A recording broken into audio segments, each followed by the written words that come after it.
and gentlemen, and welcome to That's What She Said, Heart of Illinois, at the historic Lincoln Square Theater.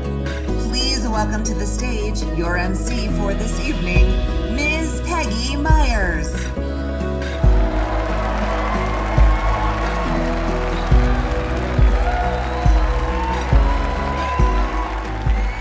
Good evening, everyone. My name is Peggy Myers.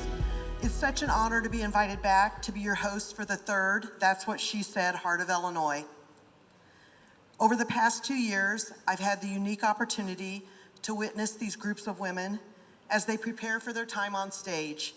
And I have to tell you, they go through a process that is both vulnerable and so very powerful, digging deep to share from their life experiences.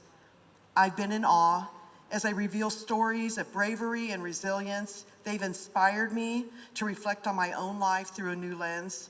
And tonight, I welcome each of you to what I'm sure will be a journey through some amazing women's stories. It is also an honor to be here representing Hickory Point Bank, presenting sponsor for That's What She Said, Heart of Illinois. That's What She Said is a growing movement that started over 10 years ago in Champaign-Urbana, with shows now in more than a dozen cities. Communities continue to be inspired and moved by the power of women's stories. Our Decatur show is hosted and produced by the Heart of Illinois Community Foundation, not just to raise women's voices, but to raise funds and awareness for some incredible organizations doing truly impactful work. Because of your support this evening, She Gave, the Women's Giving Circle, will present grants to several local nonprofit organizations. So thank you for supporting That's What She Said and allowing us to impact our community even further. Now, it's time to kick off tonight's show and introduce you to the incredible women who will brave the microphone. Are you ready? Please welcome to the stage your 2026 That's What She Said, Heart of Illinois speakers.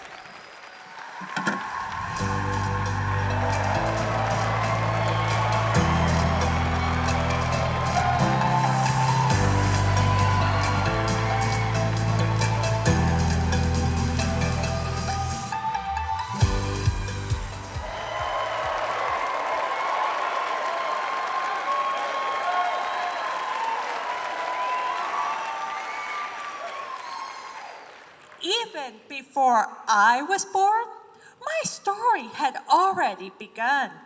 My sister Lori grew up an only child. Because she did not have siblings, she would play with an imaginary brother and sister when she was little. Then, one day, she got into an imaginary argument with the imaginary sister, who she had named Lisa, and lost her on the playground. 8 years later, I was born. And a cute story, because now she had the sister she longed for, they named me Lisa. I arrived a week before Lori's 8th grade graduation. I must have known to come a week early so that our mom could still make the graduation ceremony, because Lori was giving the class speech. But no one could have predicted what would happen the day I arrived. Moments after I was born, I had a stroke. My parents would learn the stroke caused epilepsy and developmental delays on one side of my body. The doctors told my parents I would never be able to walk or talk. Those doctors,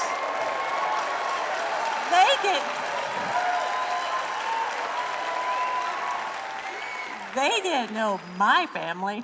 The Kearns family. My dad was a coach and a teacher in the town of Newton for 45 years. My mom was the kindergarten teacher for every kid in town, including Lori. My parents were not just educators, not just sports fans. They were advocates and visionaries who fought for equal rights for their girls. Before Title IX, the schools in this small town didn't offer girls' sports. When Lori wanted to play basketball in high school, my parents not only campaigned to the school board, to make and create, but my dad was tapped as the first girls' high school basketball coach, leading the way. My parents made sure I never used the word can't. They worked with me so my right side could be just as strong as my left side. And they raised me to believe that anything is possible with heart and hard work. My dad traveled weekly to St. Louis to learn my physical therapy so he could be my therapist in Newton. When I was 2, I ran right on the basketball court as number 32, Lori Kern, just being introduced. My dad, who was coaching, told our mom, "Take this child home." It was one of 2 high school basketball games my mom ever got to see my sister play. Can't take me anywhere. My running career got off to a very early and short start that day. In high school, I played softball because I could throw a ball one-handed just like my big sister. But one afternoon, I almost broke my mom's favorite picture window while throwing with my dad, and he said, "Lisa, I think you should join track." No way am I running with the girls in my class, Dad. It wasn't until years later, after having my kids, that a coworker said, "Hey, Lisa, let's walk the Shoreline Classic 5K. We walked it, and I was hooked. Maybe I should have listened to Dad after all. It wasn't long before I turned walking into running, and I didn't want to stop. I started losing weight, and my symptoms stabilized. My body loved running. I found my sport. At first, I was happy with the 5Ks, and then a special coach named Mama Moore looked at me one day and said, "Lisa, you are a runner, and someday you will run a marathon." Mama, I love you, but you're crazy. Crazy as I was, she was right. I kept running, and the girl the doctor said would never walk was now running half marathons and loving it. Running became my happy place, my ticket across the USA. Each race brought a new adventure, new city, new friends, and a new version of me. My crazy marathon journey began in 2015 when my running group decided that this year, when we went to Little Rock, instead of running the half marathon, we would be running the full marathon. I think I was in denial that this was actually going to happen. But my dad, who has always been my biggest cheerleader, became my running coach. There were many early mornings out at Nelson Park where my dad would sit in his truck, drink his coffee, reading his fishing magazines while I am running lake loops. Then we'd go to breakfast together. Oh, I treasure those mornings with my dad. There's no feeling in the world like crossing the finish line of your first marathon. Even though my body was aching, my heart wanted to know, when's the next one? I signed up to run the Detroit Free Press Marathon only 6 months later. After Detroit came Carmel, Indiana. Then the Chicago Marathon of 2022. Training for the Chicago Marathon was the last with my dad cheering me from the truck. As I watched my father's health start to fail, I reflected on what he and my family had done for me. I may have raised my 2 kids as a single mother, but I was never alone.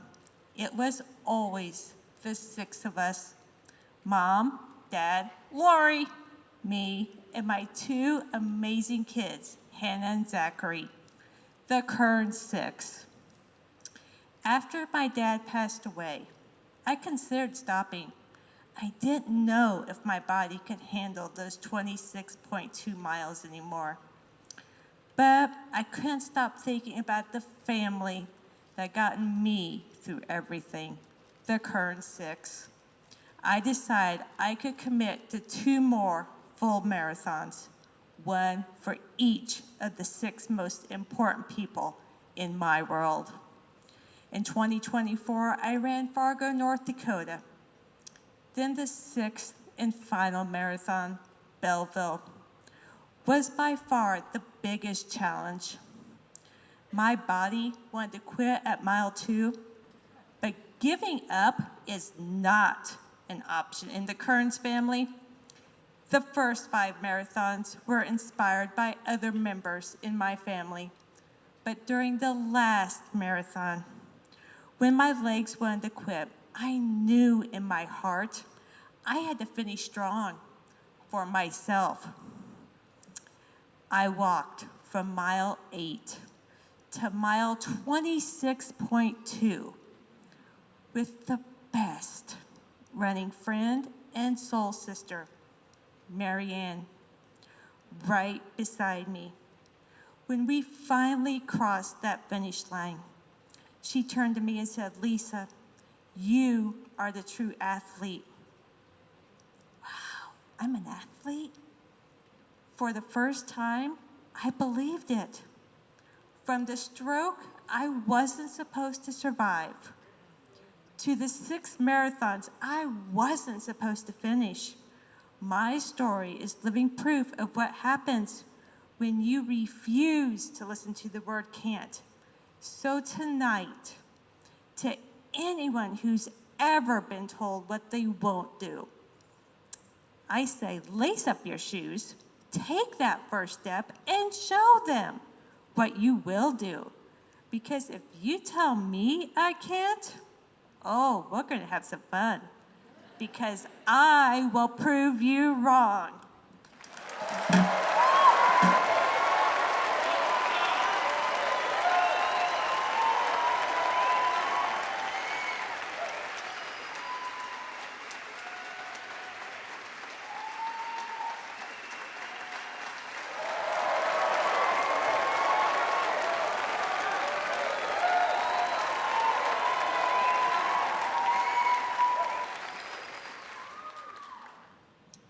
You know, when you grow up with 3 older brothers, you grow up tough.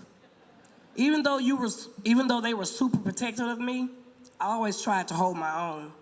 There was nothing I couldn't tackle. So when I got pregnant at 17, I knew I could tackle motherhood. I got even tougher. By the time I was 24, I had 4 boys. Yes, 4 boys under the age of 5. Raising 4 boys made me tough as hell.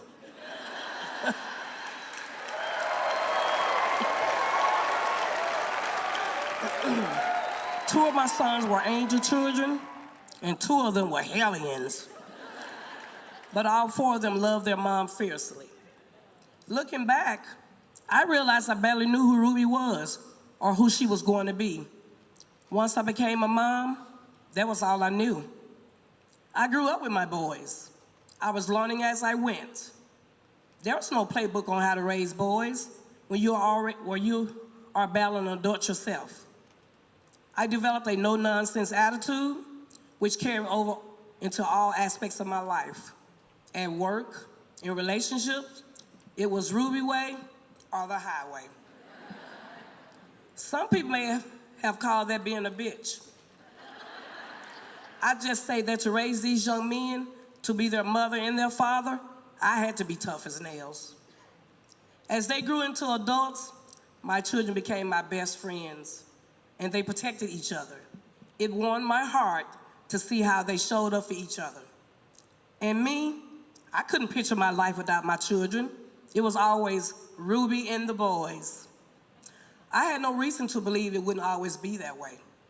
Ruby and her boys. I could never imagine that one day I would stand here and tell you that I'm Ruby Henderson and I have 4 sons, but only 3 of them are still on earth with me. The day D'Angelo died is etched in my mind and my heart forever.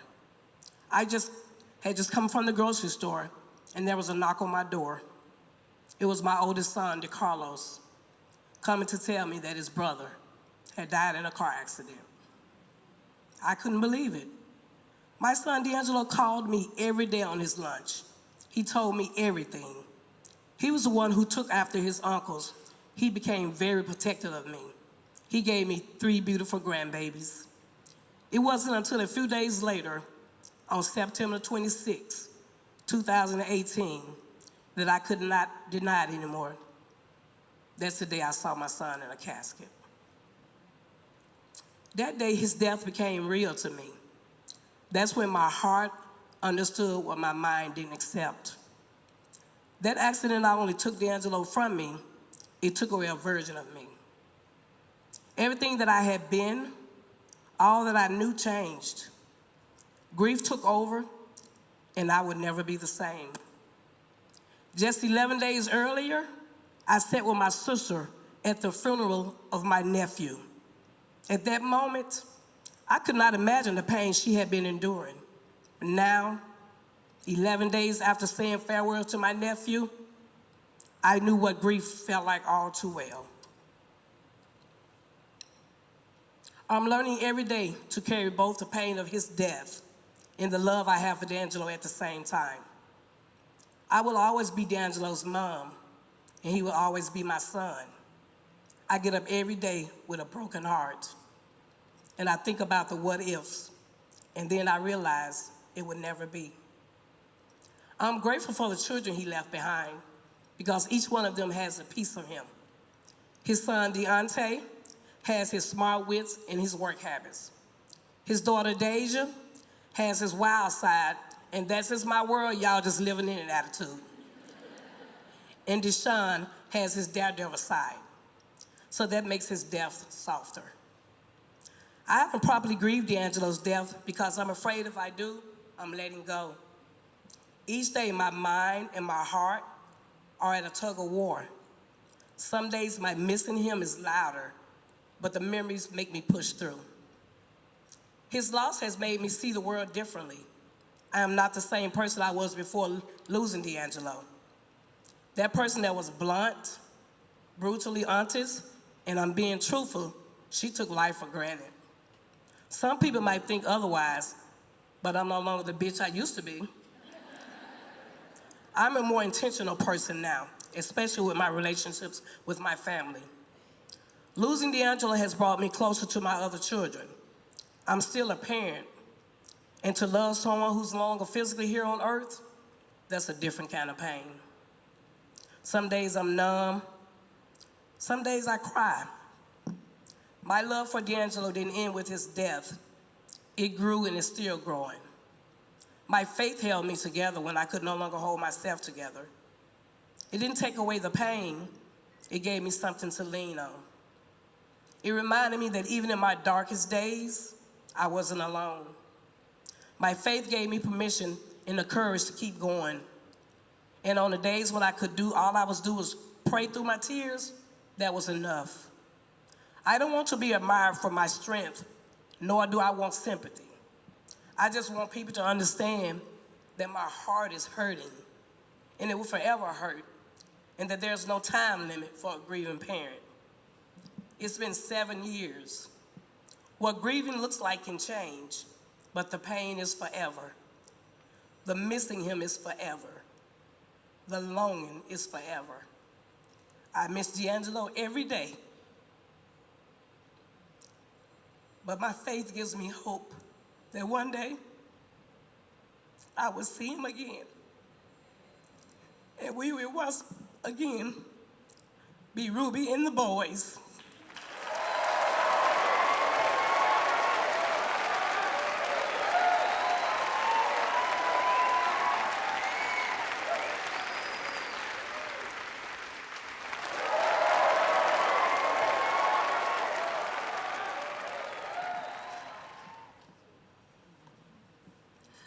Let me just begin by sharing that today I am happily married to my husband, Matt. We are raising 2 amazing kids, Bella, who is 19, and Ty, who is 11. And in a few months, we have decided to take on the responsibility of owning and running the family business now that my parents are ready to retire. I know it sounds like we live a storybook life, but it's so not. It was a long road to get here, so here it goes. Matt and I went to an 8th grade dance together at Roosevelt Middle School. I am really aging myself here as Roosevelt Middle School is no longer. We dated in high school, and then we didn't, and then we did, and then we didn't. You guys get the picture. I'll never forget the time he sent me a dozen purple sparkly roses at school. So sweet, right? Except for the fact that I was dating another boy at the time. Not only did I have to explain why I was getting flowers, but I had to carry them out of school and to his car so he could drive me and my roses home from school. Needless to say, that one did not work out. After high school, I attended Richland Community College for 2 years and then the University of Illinois and was working several part-time jobs. I was ready to get my grown-up life started and made plans for Matt and I to move in together. But my granny did not approve. I had one of those old school grannies. I loved her so much, and I loved spending so much time with her, and she knew everything. But that did not mean I was ready to listen to her. I was 21, and I thought I knew more than she did. She told me all the reasons she didn't think this was a good idea, like all the things I needed to buy for an apartment. And I remember saying, "Oh, Granny, I have dishes." I had been collecting Fiestaware since I was 12. She even wrote me a note on my 21st birthday that said, "Please don't do it," in bold letters. But I had made up my mind. We were in love. We were moving in together. We quickly found out, though, it's hard to live with someone else, and even harder when you can't pay the bills. So my mom and dad let me move back home, and my granny was supportive. She never said "I told you so" or made me feel bad. Moving back home was hard. Then came a plot twist. I was pregnant. I was so nervous to tell people I was having a baby. I was not married. I was not done with school. I had just moved home with my parents. I had dreams of becoming a lawyer one day, but that plan got quickly shoved to the back burner. How was I going to take care of a child with a part-time job and Fiestaware dishes? When it came time to tell one of my bosses, probably the one whose opinion mattered most to me at that time, she said to me, "Oh, well, everyone's going to know your sins now." I continued to work for her through my pregnancy, and another year or so after. Our relationship was just never the same. The older I got, that has always stuck with me. What a thing to say to a young woman who's scared in sharing very important, life-changing information with you. It was one of those life lessons I've always kept with me. Turns out, Bella was a wonderful blessing. I had already been teaching dance lessons for a number of years by this time. I had started subbing in classes when I was a freshman in high school. I absolutely loved my job. I went on to own and run my own dance studio for 12 years. I always wanted to make sure that the young people at my studio felt empowered, felt joy, and felt seen. For me, it was important for my kids at my studio to feel comfortable, no matter their skill level, and to enjoy the art of dance. Matt and I took quite a few years to figure out parenting, paying bills, and me running my own business. It was a lot that we needed to learn to navigate. Our families were so patient with us, thankfully. Bella was 6 when we finally tied the knot in Jamaica. Our parents were there along with a few friends and family to witness us finally ready. And then we completed our family the next year with another blessing, our son, Ty. You'll be surprised to learn that the thing that really brought us together and helped us figure out how to make it all work, I got sober.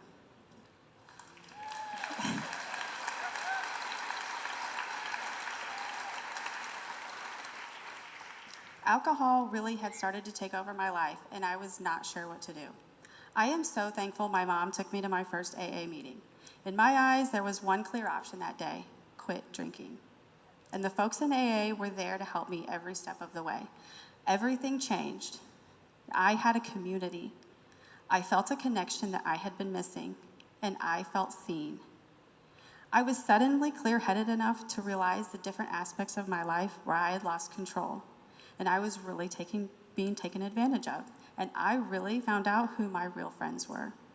I took back control of my life, And it was easy when I put it in perspective who I was doing this for. My kids, my husband, our families, our future, and myself. Our life started to become easier. We started communicating better. And my whole family healed right along with me, and I am so grateful. Today, I have been sober for over 7 years.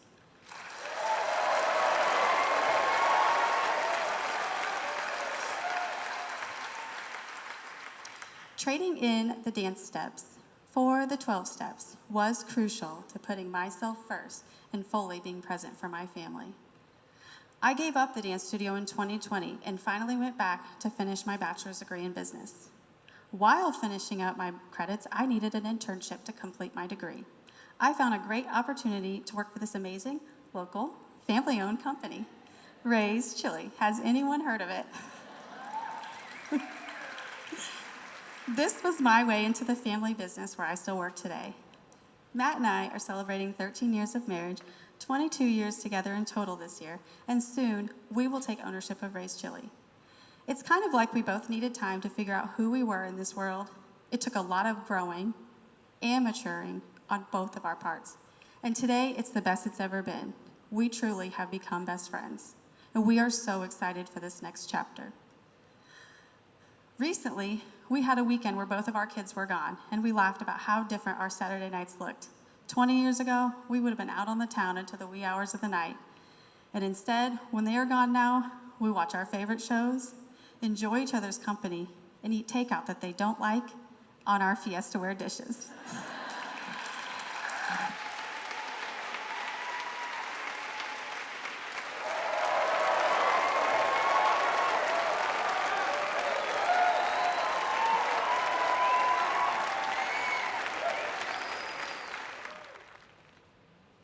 When people meet me now, CEO, advocate, mother of 4, grandmother of 15,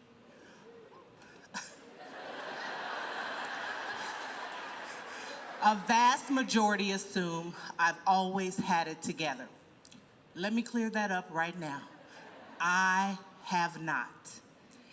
In fact, my journey has been a little bit trauma, a little bit testimony, a whole lot of therapy, and a whole lot of Jesus.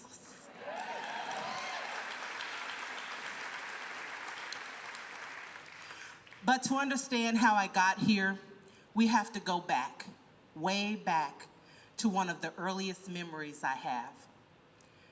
I was maybe 4, maybe 6. You know how childhood memories are, fuzzy like a TV antenna from the 80s. I woke up in the middle of the night, terrified, and told my mother, I don't want to go back to sleep, because if I do, I'm gonna die. Yeah, no child should ever have thoughts that dramatic, unless they're in a Disney movie. What I didn't know then was that I was having a panic attack before I knew how to spell the word panic. I didn't know your body could scream before you ever found the words. As I got older, those panic attacks grew with me. Anxiety, depression, shutting down sometimes, exploding other times. And my mama, God rest her soul, was trying to raise 5 girls with my daddy on the road as a truck driver. And here I was, acting like a timid mouse one moment, and the next minute, acting like somebody owed me money.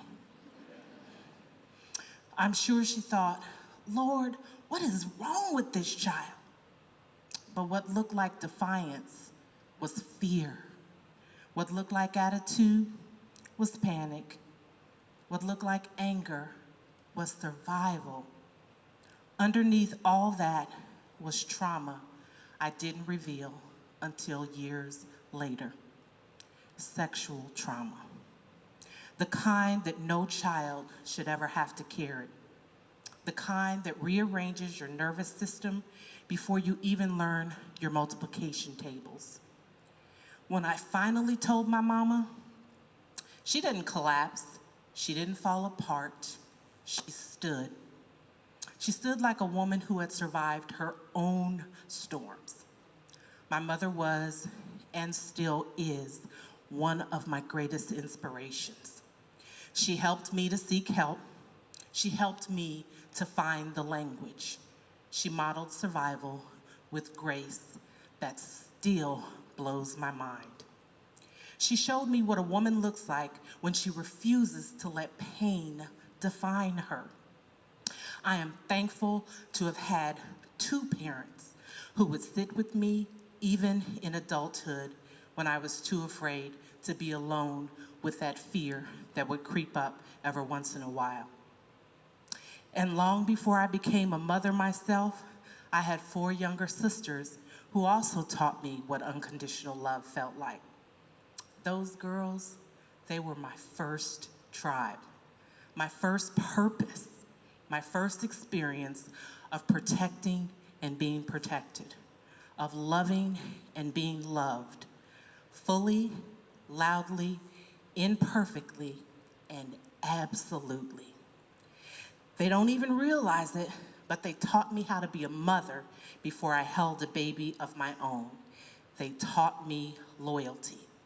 They taught me strength.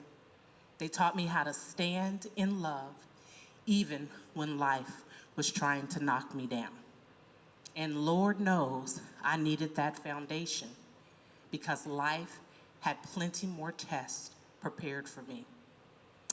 Years later, while trying to protect a family member in a domestic violence situation, I was stabbed with a beer bottle. Yes, stabbed. I have the physical and emotional scars as forever reminders. Y'all think I'm calm now because I found my peace, but I earned this calm.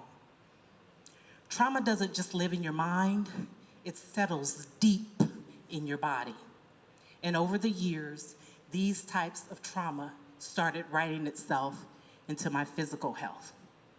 See, we don't talk enough about how emotional wounds affect the body, how stress becomes inflammation, how fear becomes fatigue, how carrying the weight of survival for far too long shows up in your cells. Eventually, the years of psychological and emotional trauma caught up with me. My body finally said, "Ma'am, we need to talk." I developed an autoimmune disease. My body literally began attacking itself because, as I said, for years, I carried too much, too silently. But here's where the story shifts. Because right around this time, when I was holding everything with hope, prayers, and Bud Light, I met a man, a good man, a faith-filled man. Lord, is this what you meant when you said you'd restore the years the locusts ate? Kind of man. My husband.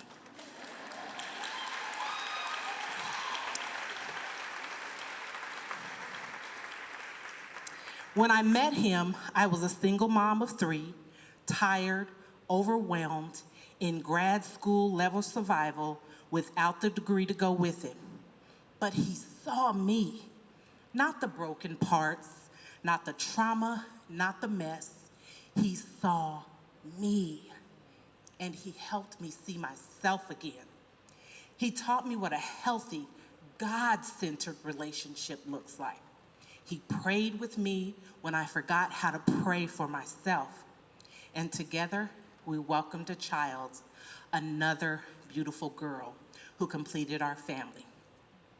Now let me pause here because motherhood is beautiful.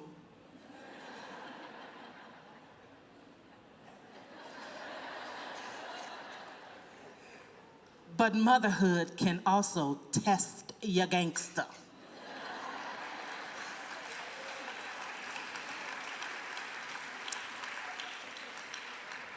I have 4 daughters, 4, And do you know what happens when 4 girls hit their teenage year? Yeah, do you? War. War happens. Hormone-fueled, attitude-heavy. Why you breathing like that? War. Those girls tested my patience, they tested my wisdom, they tested my mental health, and they tested my theology. There were days I would say, Lord, I know you said you wouldn't give me more than I can bear, but are you sure you calculated that correctly? But oh, they are my joy. They are my strength. They made me grow. They made me better. And now I have 15 grandbabies. 15, yes. My oldest daughter had 3 sets of twins, so some of them came very quickly. Yes, 3 sets of twins.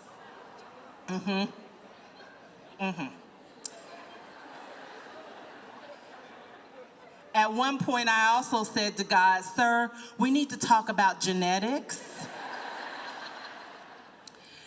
But those babies, all 15, are also my joy, my strength, my reminders that healing can multiply itself across generations.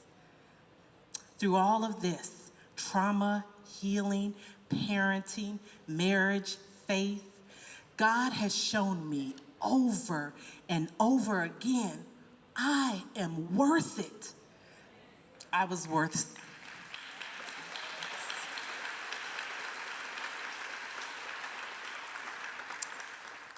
I was worth saving, I was worth healing, I was worth shaping, and he wants me to make sure other people know they are worth it too.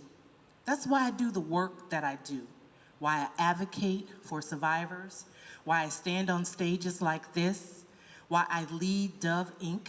today, because, hey, give it up for Dove. Because my story, every messy chapter, every broken paragraph, every tear-stained page has value. So if you hear nothing else tonight, hear this. My pain did not disqualify me. My struggle did not make me less. It made me capable. It made me compassionate. It made me powerful. I am not here because I'm flawless. I am here because I fought to be here. I am here because I am rising, because God still has plans for me, big ones.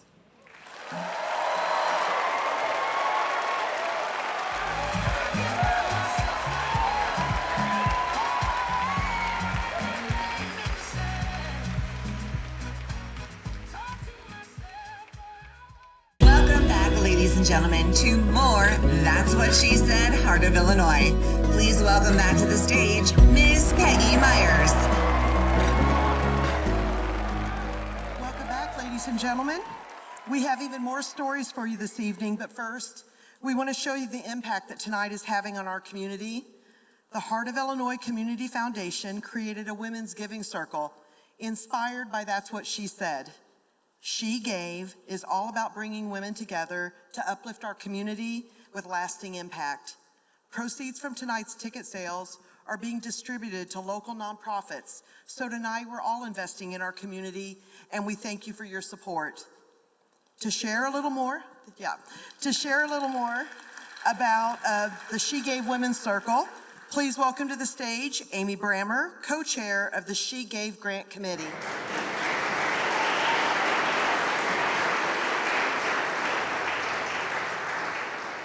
Good evening, everyone. What an amazing night so far. I'm Amy Brammer, and I have been part of the Women's Giving Circle Grant Committee for 3 years now, and this year I'm excited to have Jeanette Mitchell join me on stage. The She Gave Women's, yes, all right.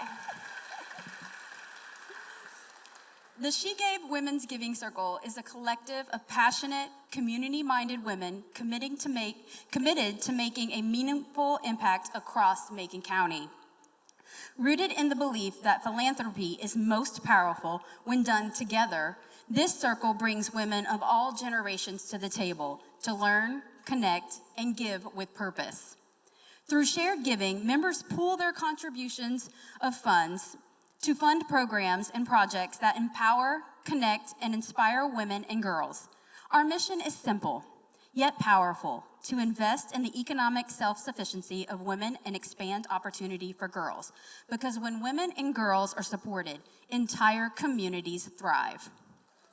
Yeah. Each year, the She Gave Women's Giving Circle awards $25,000 in grants to not-for-profit organizations and schools serving Macon County. These grants support initiatives that provide resources, remove barriers, and create pathways for women and girls to succeed. Beyond funding, this circle is rooted in meaningful engagement. This year's grant review process was led by a dedicated committee consisting of myself, Jeanette Mitchell, and Betsy Tanner, in collaboration with Andrea Gerhard and Natalie Beck. Together, we carefully reviewed all submissions, beginning with 13 grant applications. Sorry, I have to make it bigger. That represent impactful work across our community, and thoughtfully narrowed down the list for our Giving Circle members. From here, our members play a vital role.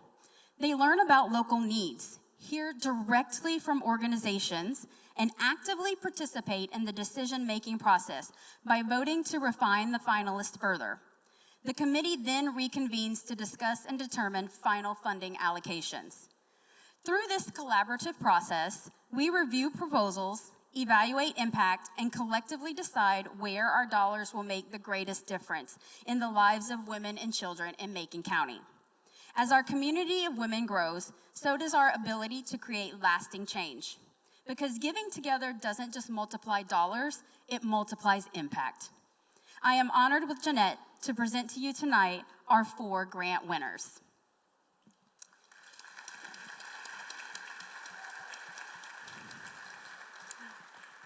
Our first grant winner of the evening is the Decatur Family YMCA.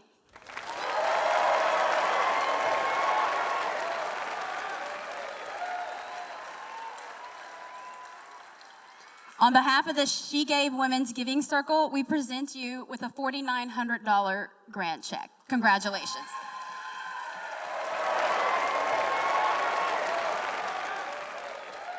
Our second grant winner this evening is the Children's Museum of Illinois.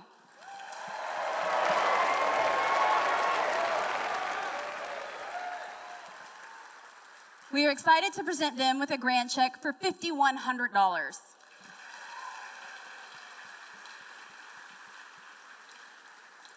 Our third grant winner is God's Shelter of Love.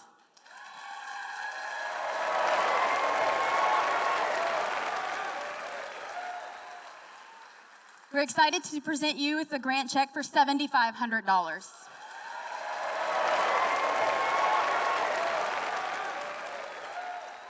And our fourth grant winner is the Macon County Health Department.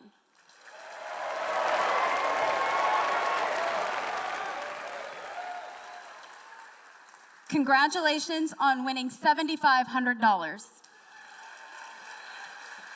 Please give a big round of applause for our 4 grant winners, and we're so thankful for all of the 13 submissions that showed such amazing work being done in Macon County.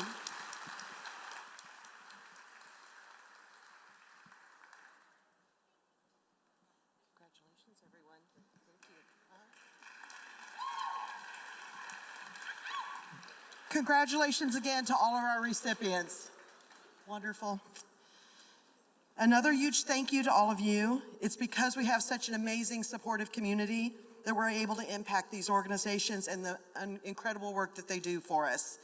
Tonight's event would not be possible without the support from some really special sponsors, so please allow me to take a moment to show our appreciation. Thank you to our presenting sponsor, Hickory Point Bank. It's a joy for me to work for such a generous organization, and when we say we're invested in the communities we serve, we truly mean it. Thank you to Carpet Weavers for making the stage so beautiful for the ladies this evening.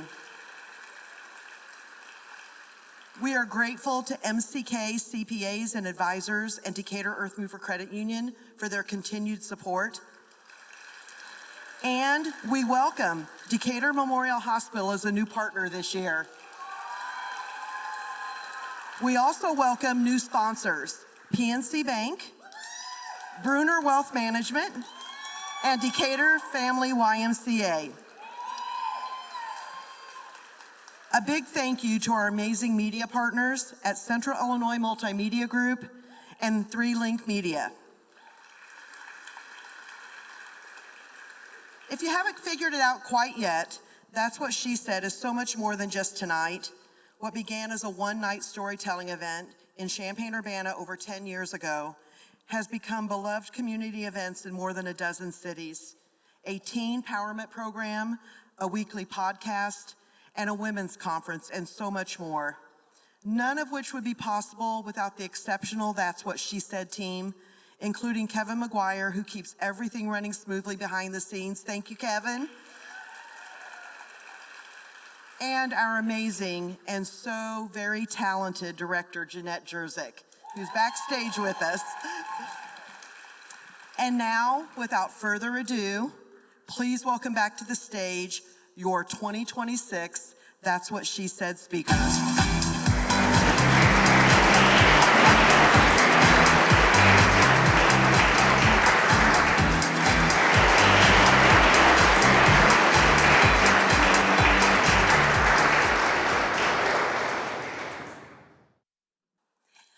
I woke up to the loudest, deepest bark I have ever heard in my entire life.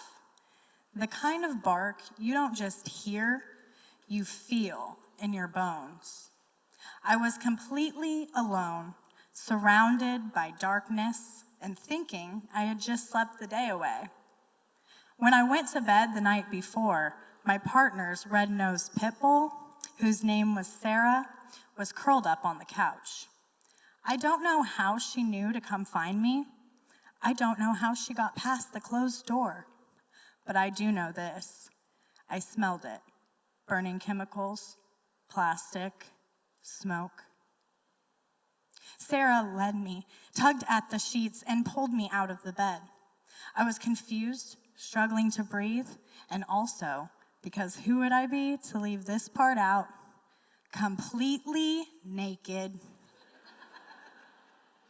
None of that mattered. The house was on fire, and this dog was refusing to let me die. Sarah led me to the window once I realized we couldn't go downstairs. We were trapped. I tried to pick her up and bring her with me, but for the first time ever, she bit me. Not out of aggression, but out of desperation for me. It was as if she was saying, "Go, save yourself, jump." I punched the window out, and all the smoke rushed towards me. My eyes swept the room one last time, and they landed on my partner's task force flag hanging on the wall. A fiery red phoenix with arms stretched out wide. I gathered everything I could from what that represented, and I jumped. Feet first, thinking I was either about to learn humans can fly right now or be so dead on impact, it wouldn't matter either way. But then I felt it.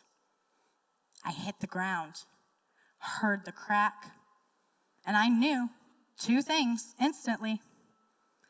My back was broken, and I was alive.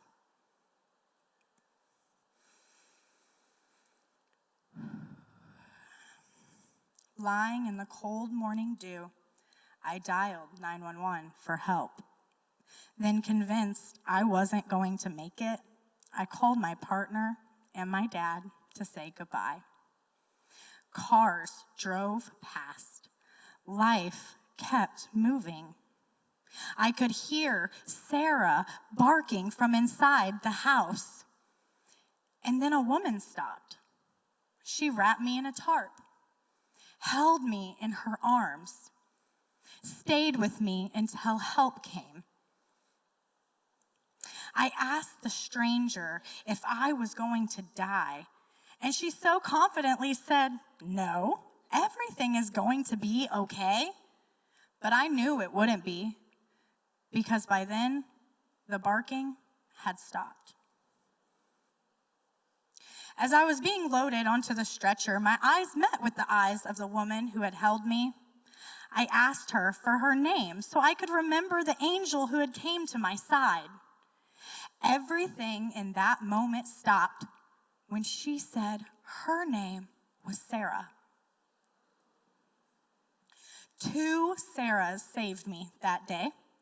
One just happened to have 4 legs. And my father-in-law, Mike Wigginton. He was the first to arrive on scene with the fire department after hearing his son's address come across the radio at the station.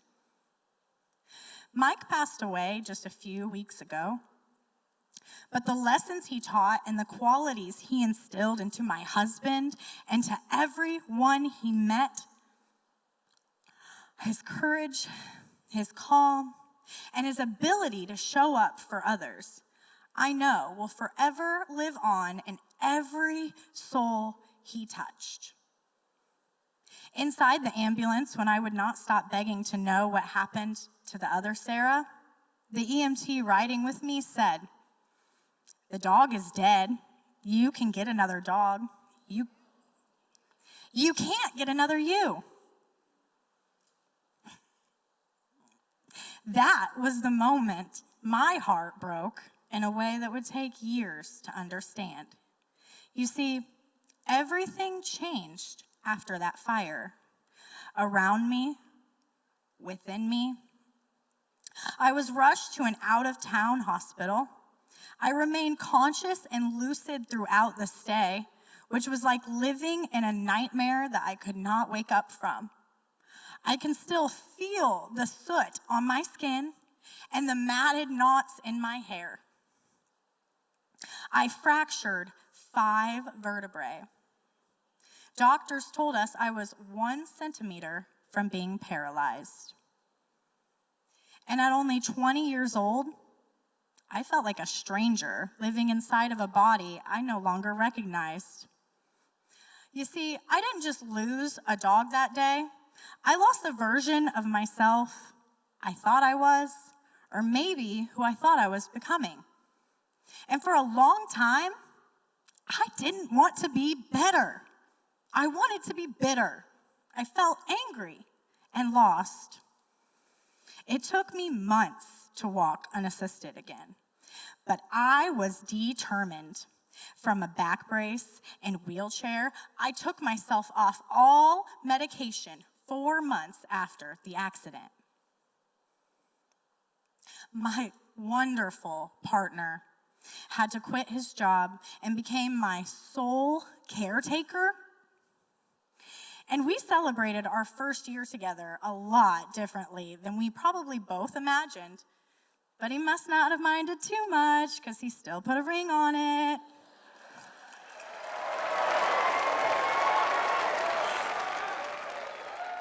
Six months after I had a total spinal fusion that gifted me 2 8-inch rods and 8 screws, I sat in my doctor's office and heard the words, "You're not positive for influenza.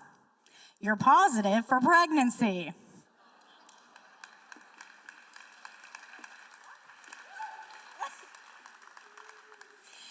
And for the first time since the fire, I actually felt hope and fear, but the good kind.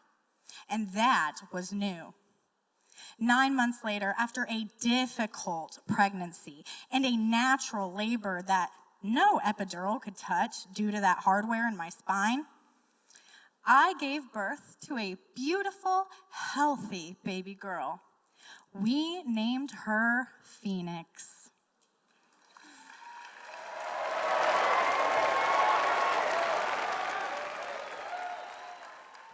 Like that flag on the wall, which by some miracle was completely unharmed in the fire, She is a beacon of light and hope in my darkest night. My firebird. She gave me a reason to rebuild, a reason to get up when every part of my body told me to stay down, a reason to rise from the ashes. But even then, life didn't magically get better. Postpartum hit. There was no nesting phase, no grand nursery. We finally moved back into my partner's home, and then the pandemic hit. We were isolated at one point for 81 days. 81. And I just had a baby, remember? I woke up every morning in the same room, and I stared out that same window I jumped from every day. You see, it didn't feel like home to me. It never would be. So we moved. We bought a quiet place perfect for our family, with a garden and animals and one level. But trauma doesn't disappear just because you want it to. I checked outlets.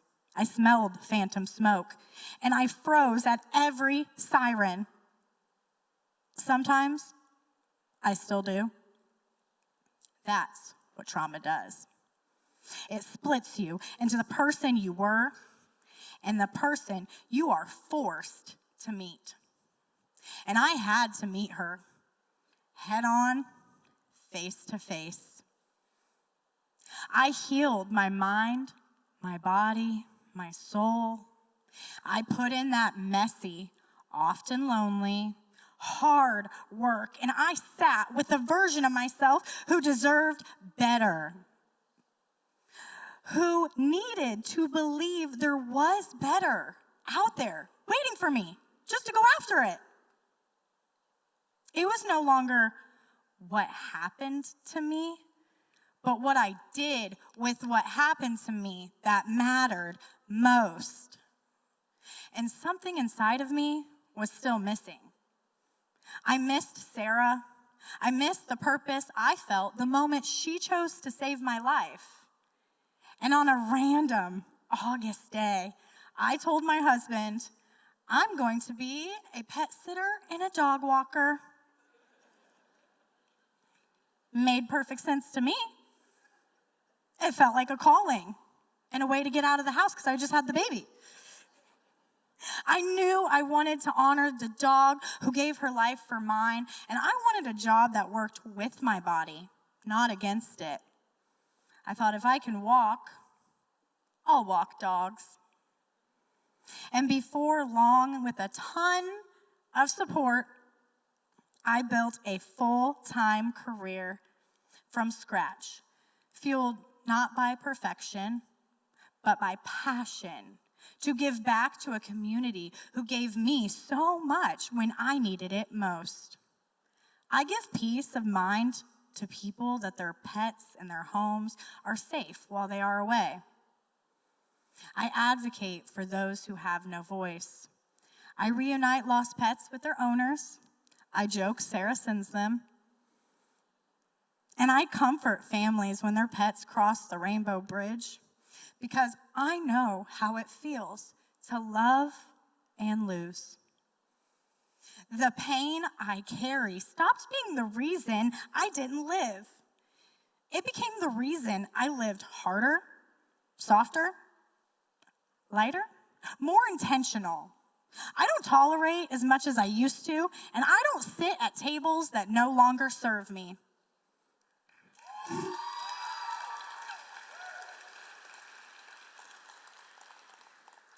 I learned boundaries are the safe passage to a healthy journey. I am a woman shaped by tragedy, strengthened by motherhood, and guided by the love of a dog who saw something in me I just hadn't yet seen in myself. After all, dog spelled backwards.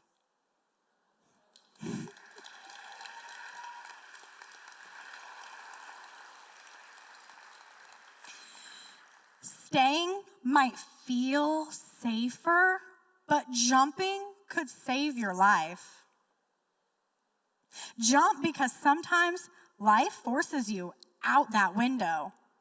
And sometimes you have to be the one who decides to leap.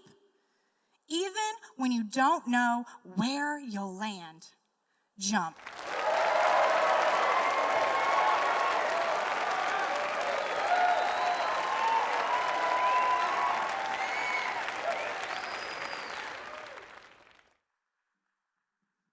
Growing up, I always felt as if I didn't quite fit in. Dark-skinned, one snappy hair that then became overprocessed by a relaxer, and big teeth that I didn't quite grow into yet. Some of my classmates would say that I talked white. And at such a young age, I wasn't quite sure what that meant because I didn't look white, nor did I have any of the privileges that came along with being white. It was like I just couldn't quite find my place. And with a name like Shateveon, that didn't make it any easier. People would always ask, and still do, how to pronounce my name, what my name means, where my mom got it from. So after years of I don't know, or I'm not sure, and several lessons in phonetics, I just decided to start telling people it was French.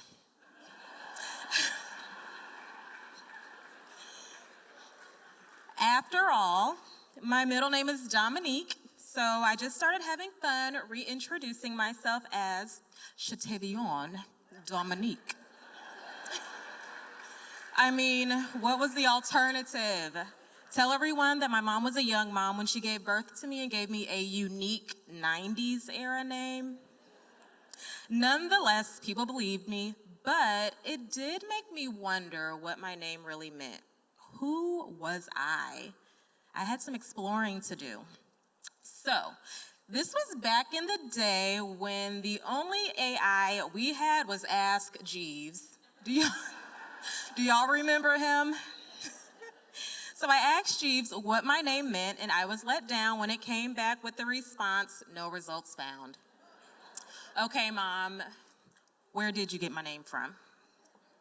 As I entered high school, I guess I had to accept that I was a true original, the one and only, created to break the mold. As I entered high school, we were living in Springfield at the time, and there was a lot of talk about career exploration. The school brought in speakers from different professions to educate students on various career paths. I remember a thin, petite Black woman coming to speak to us one day about her career as a U.S. Marshal. It sounded so cool, filled with travel and excitement. She was a woman who looked like me, and that was the first time I thought about a career in law enforcement. As my desire grew, I joined the Springfield Police Explorers, where we performed mock raids, traffic stops, learned firearms safety, and my favorite, pressure points. For restraining purposes only. So for those who don't know, my family loves wrestling. But when I'm losing a friendly match with my husband, while he has me in a cradle, I dig deep back into my memory and pull out these moves, and of course, he quickly releases his grip. But I loved all of it. I really loved learning how to defend my 100-pound self and others. At 16, my mom married and we moved to Decatur. That was when I discovered that there was a rivalry between Springfield and Decatur. I soon learned yet again that I still didn't quite fit in. I still had friends. I wasn't completely isolated, but I didn't have the type of friends that made plans for college or shared dreams of one day living in the same dorm room. So I decided I would join the Navy. Don't clap prematurely. I was fit and in shape. Couldn't pay me to get on a treadmill now, but I really thought that was the path I was going to take. God had other plans, and little did I know they would take shape at our local Walmart. So I was working one night, folding clothes in the children's section, and I remember the day my future walked in the door. I saw this man and his friend walk in.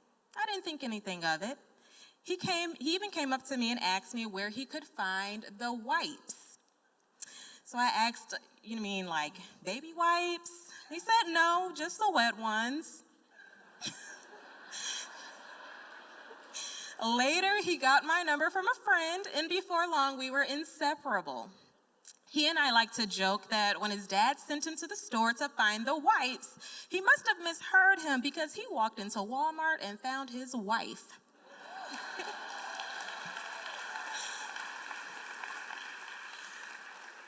We got married when I was 20, and my name was now Shateveon Dominique Goforth.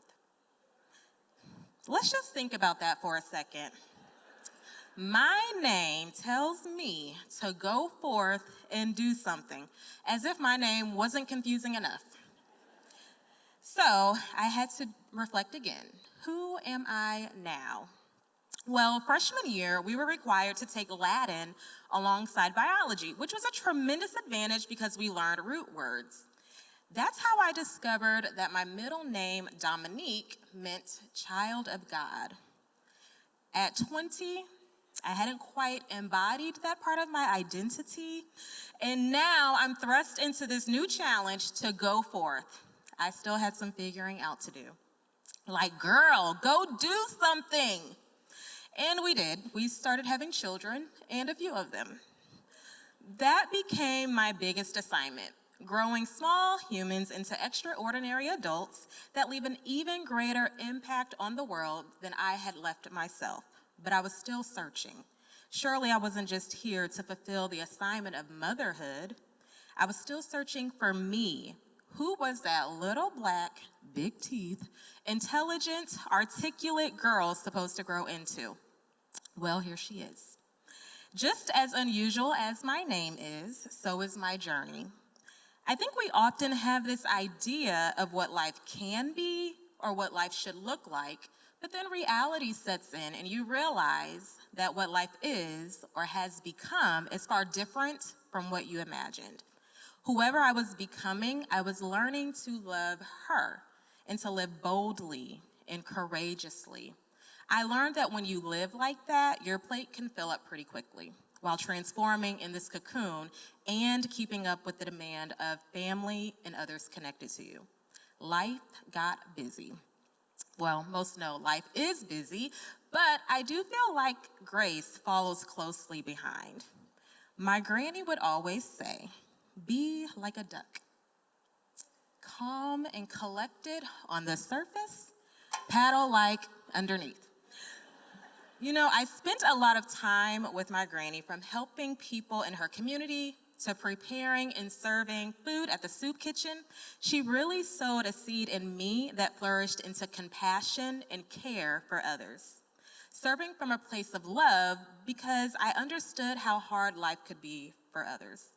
No matter how hard life hit me or how difficult my journey became, I always felt as if I was representing something far greater than myself, walking with this sense of excellence, pouring myself out to others while not seeking self-gratification.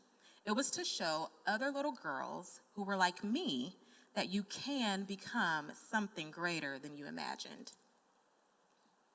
I am still Shateveon, child of God, Goforth.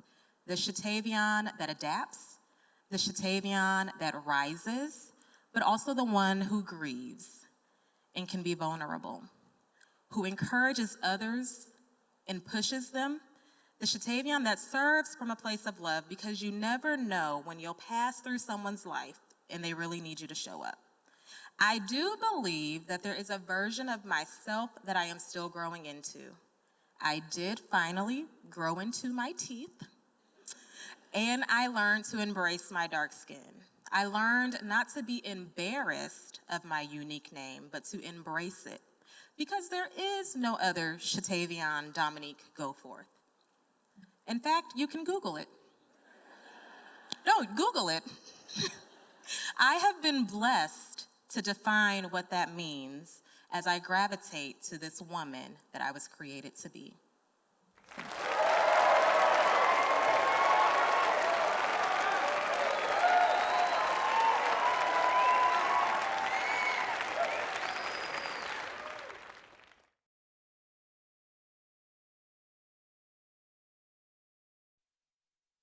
The sun was not even in the sky when I slipped on the Velcro sneakers I had purchased for my 5-year-old so that I could complete the outfit I had dressed him in the night before. I picked up the diaper bag and changed the baby's diaper and placed him in the car seat. It was a cold January morning with snow on the ground. The very first day I had to drop off my sons at the babysitter at 6:30 a.m. to make it to my first class on time at ISU, an hour's drive away. As I pulled out of the driveway, tears started to form in my eyes, and the guilt swirled in my stomach. I asked myself out loud, "Are you doing the right thing, Kristi? Your track record as a college student sucks. What is going to make this time any better?" Then I saw the note with my name on it in my husband Brian's handwriting.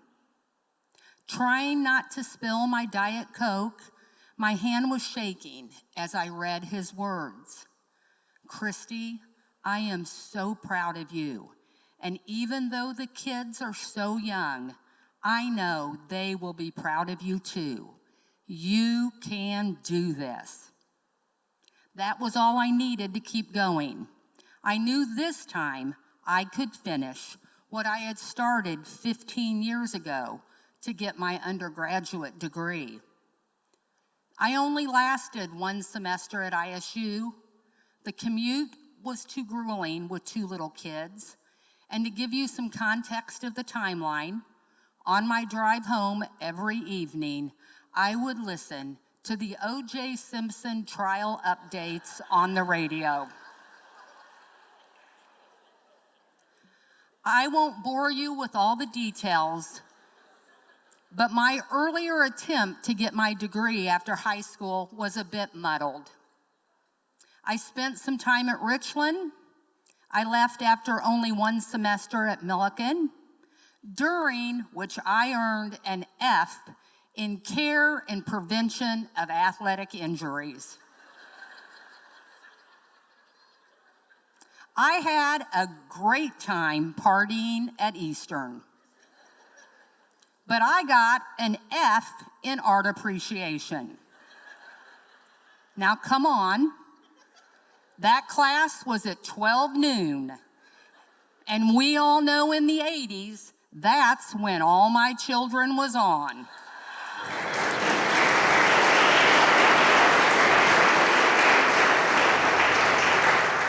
I was drifting. I didn't know what I wanted to do with my life. My best friend was a teacher in Decatur Public Schools, and when she needed a room parent, I volunteered. Watching Lena teach left me in awe, and I finally knew then I wanted to become a teacher. I finally had to accept that to become a teacher, I had to figure out how to be a good student. After ISU, I went back to Mullinix again to be closer to home, and within the year, I had to apply to the School of Education to make teaching a reality. Unfortunately, my past came back to haunt me. Those F's on my transcript prevented me from being accepted into the School of Education, which is required for student teaching. I am forever thankful to Dr. Hoffman, who advocated for me and said, I wouldn't want to be judged for the mistakes I made at 18.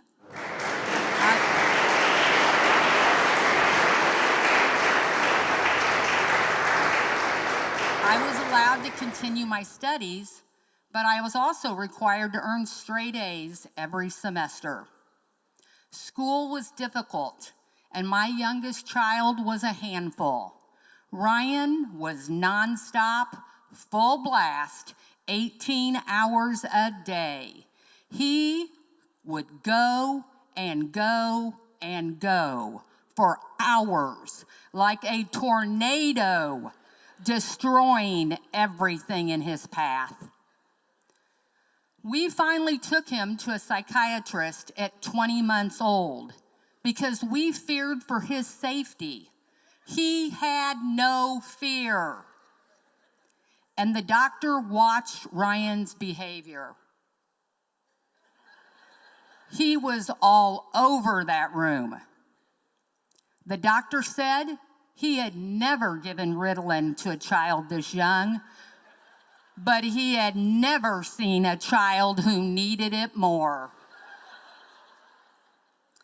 I finally got my chance in the classroom, and I loved teaching.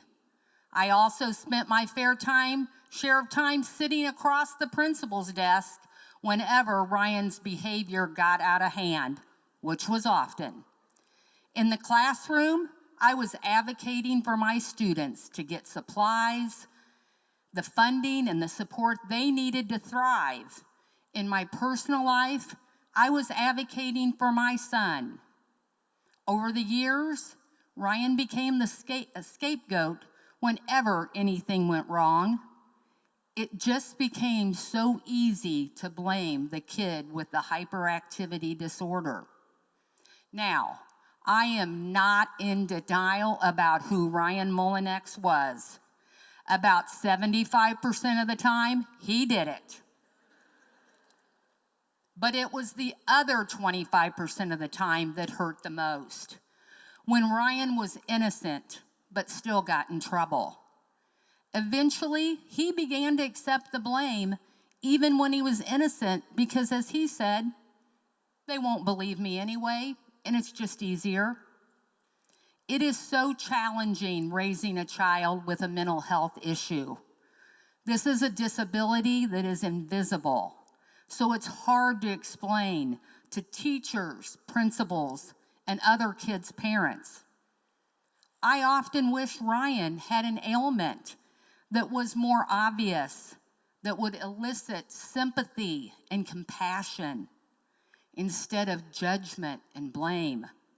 I was often told, you just need to be consistent, or he needs his butt whooped. And believe me, I tried that. It didn't work. Along the way, I got a master's in curriculum and instruction, and I did 32 hours past that. The girl who took her time finishing college was suddenly an overachiever. It's remarkable what happens when you find your true passion. I loved watching the kids I taught grow up and find their place in this world, knowing that I just played a small part in their story.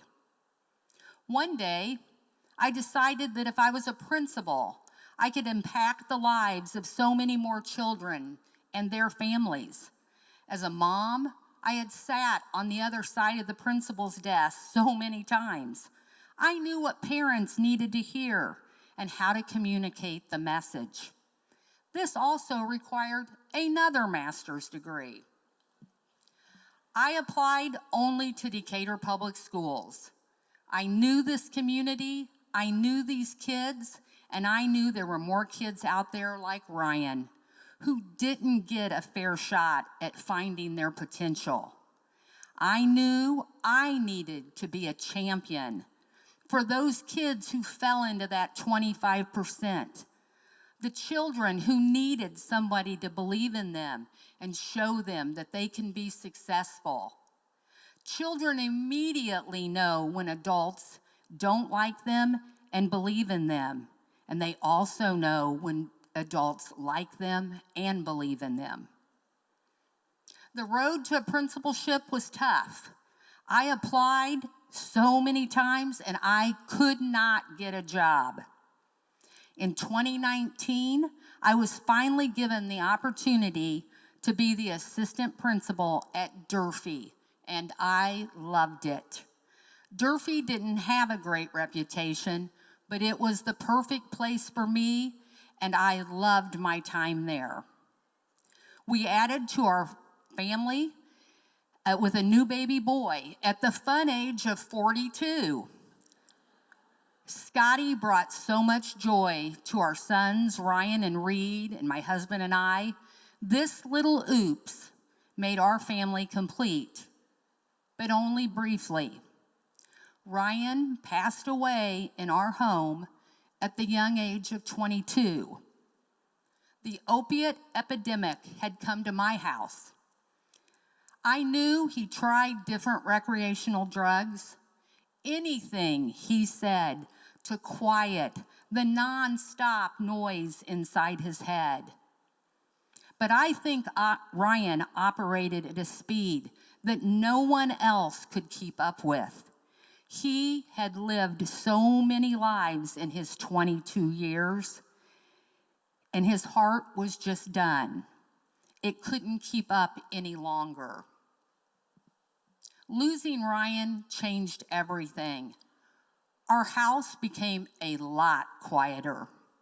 I stopped getting invited to so many meetings to discuss his behavior. Instead, I filled my calendar with therapy visits and time to grieve. I needed to figure out how to keep giving to those young people, how to give them hope for a future that my own son would never see. It has been many years since we lost Ryan. Our baby Scotty is now 22, the same age Ryan was when he passed. We have found a way to move forward. Today, the only thing Ryan gets blamed for is the giant hole in my heart, and he is missed dearly. And I see him all the time in the eyes of my other two boys, in the eyes of a student who gets sent to the principal's office, trying so hard to defend his innocence. And I get to offer compassion and empathy because I know there were many years I didn't know what I was doing, my path, or my purpose. But now, every single day, I know. Thank you, Ryan.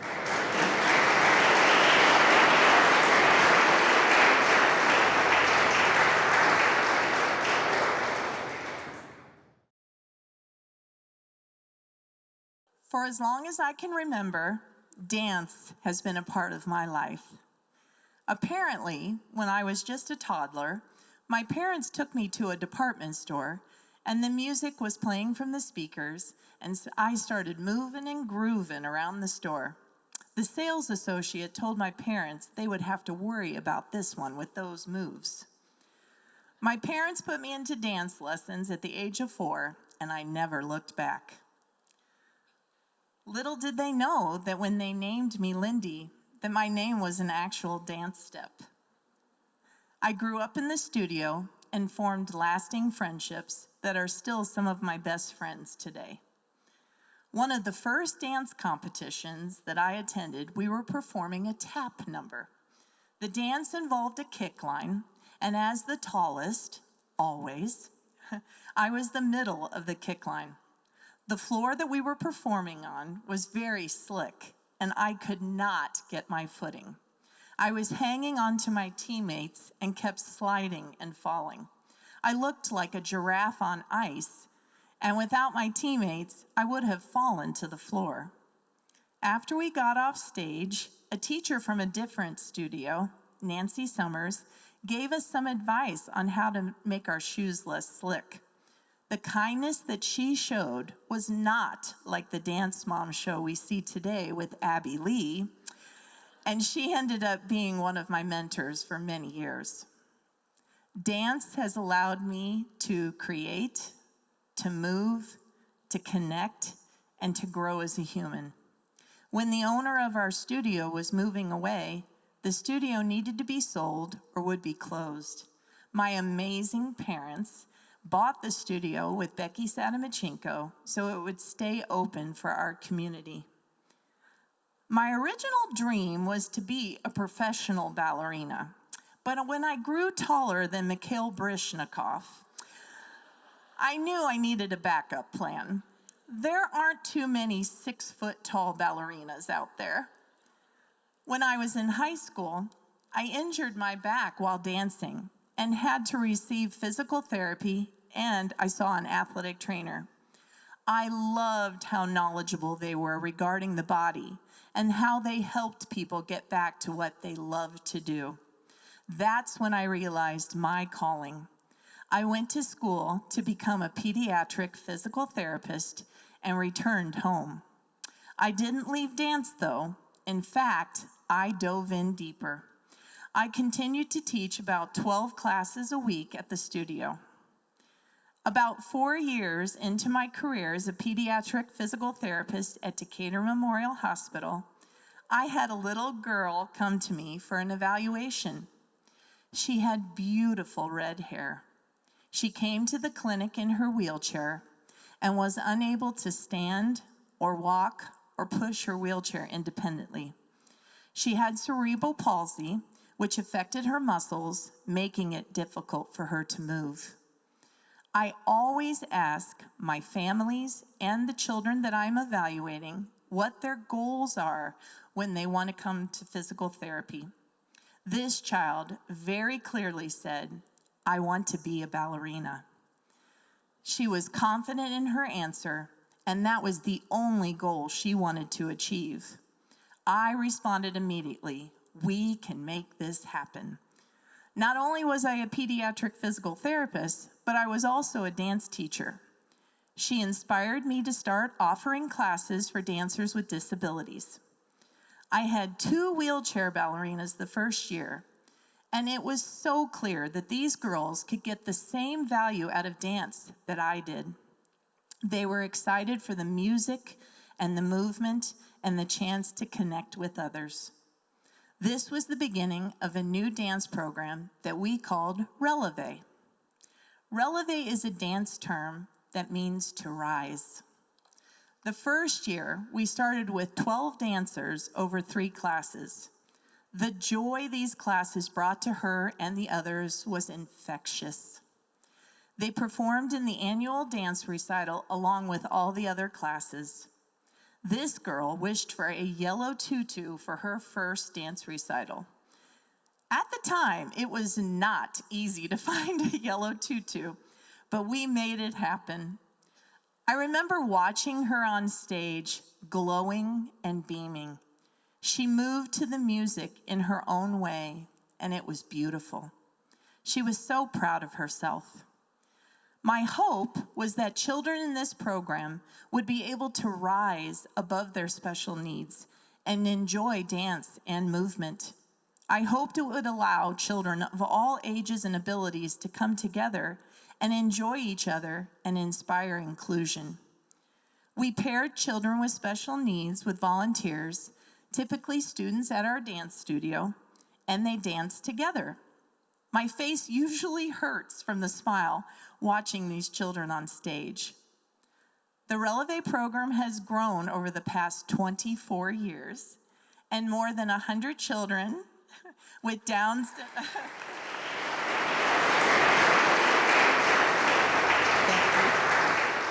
More than 100 children with Down syndrome, autism, cerebral palsy, and all developmental delays have benefited from one little girl's big dream. The 2 wheelchair ballerinas from the first year were actually the flower girls at my wedding.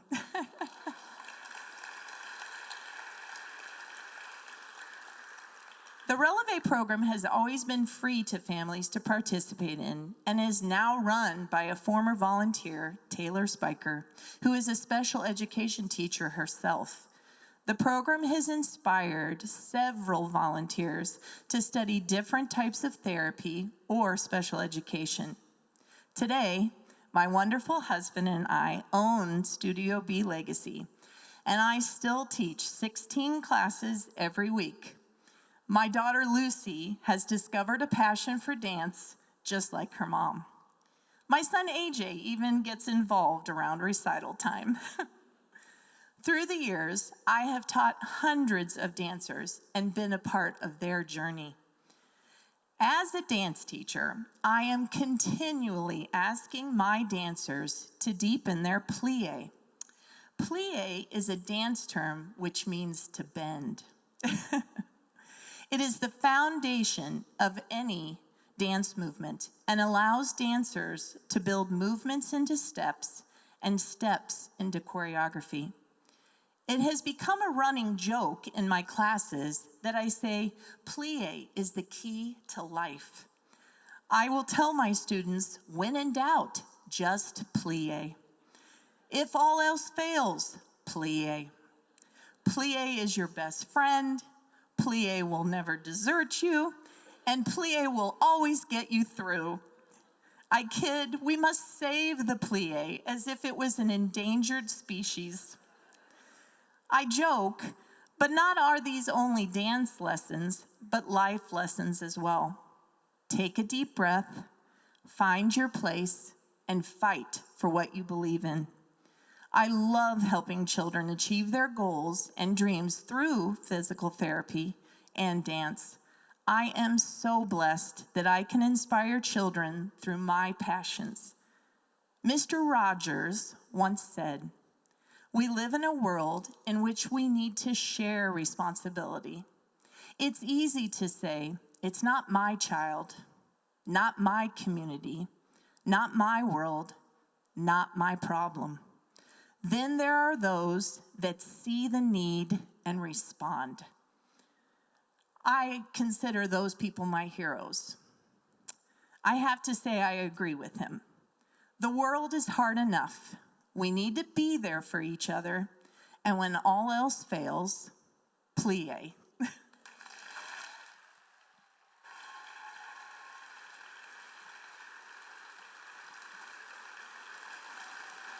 This has been an amazing experience, and I am honored to be on stage with these wonderful women. We have been able to connect over this last several months through our stories, and I am grateful to get to know all these women.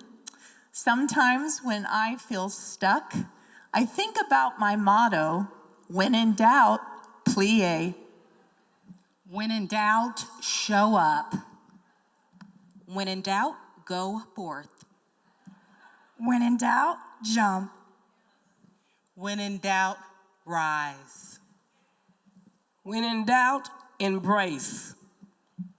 When in doubt, run. When in doubt, dance.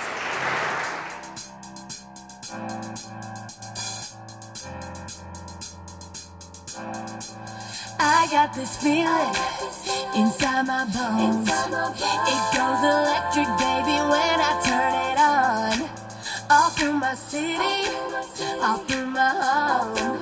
We flying up, no ceiling when we in the zone. I got that sunshine in my pocket, got that good soul in my feet. I feel that hot blood in my body when it drops. I can't take my eyes off it, moving so phenomenally. Feel my lungs the way we rock it, so don't stop. And under the lights when everything goes, nowhere to hide when I'm getting you close. When we move, well, you already know. So just imagine, just imagine, just imagine. Nothing I can see but you when you dance, dance, dance. Feeling good, good creeping up on you. So just dance, dance, dance. Come on. All those things I shouldn't do, but you dance, dance, dance. And ain't nobody leaving soon, so keep dancing. Can't stop the feeling. So just dance, dance, dance. Can't stop the feeling. So just dance, dance, dance. Come on. Ooh, it's something magical. It's magical. It's in the air, it's in my blood, it's rushing on. Don't need no reason, don't need control. I fly so high, no ceiling when I'm in my zone. 'Cause I got that sunshine in my pocket, got that good soul in my feet. Feel that hot blood in my body when it drops. I can't take my eyes off it, moving so phenomenally. Feel my life the way we rock it, so don't stop.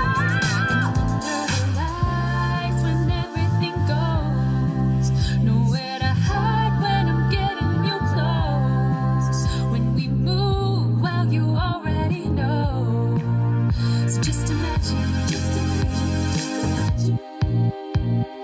Nothing I can see but you when you dance, dance, dance. Feeling good, good creeping up on you, so just dance, dance, dance. Come on, all those things I shouldn't do, but you dance, dance, dance. And ain't nobody leaving soon, so keep dancing.